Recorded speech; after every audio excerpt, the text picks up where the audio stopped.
ساکنان دهات مرز میانی آذربایجان و ارمنستان میگویند در برخوردهای اخیر که 12 ایول شروع شده‌اند، خانه‌هایشان مورد آتش توپخانه قرار گرفتند.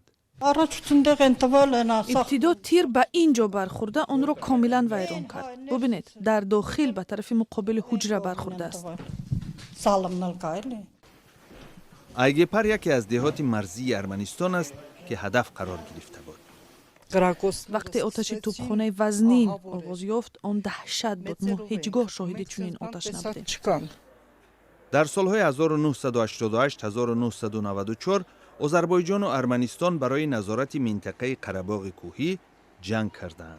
برخوردهای هفته روان کلانترین مناقشه در 4 سال اخیر ارزیابی می شود. وقتی آتش توپخانه به اینجا رسید فکر کردیم که دنیا چپه شد. آتش به منزل اصابت کرد. منزل کنار آن هم از آتش توپخانه زیان دید. اینجا عرابچه کودک بود. کاملا ویران شد.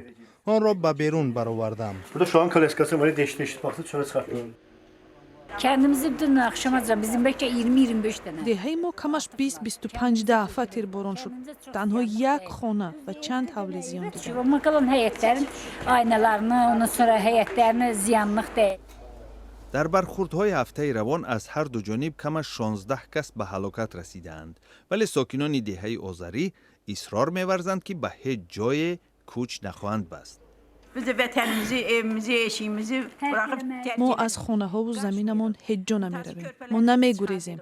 کودکانمان ترسیده، دختران زیاد گریستند.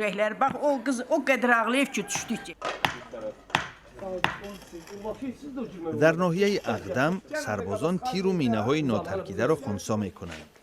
در ارمنستان هم مردم زیر خوف و خطر به سر میبرند. ما هیچگاه شاهد چنین تیرپرانی وزنی نبودیم. آن ما را ترساند. ما در تهخانه پنهان شدیم. هیچگاه این خیل نترسیده بودیم. جانب‌ها یک دیگری را مسئول برخوردهای اخیر مینامند.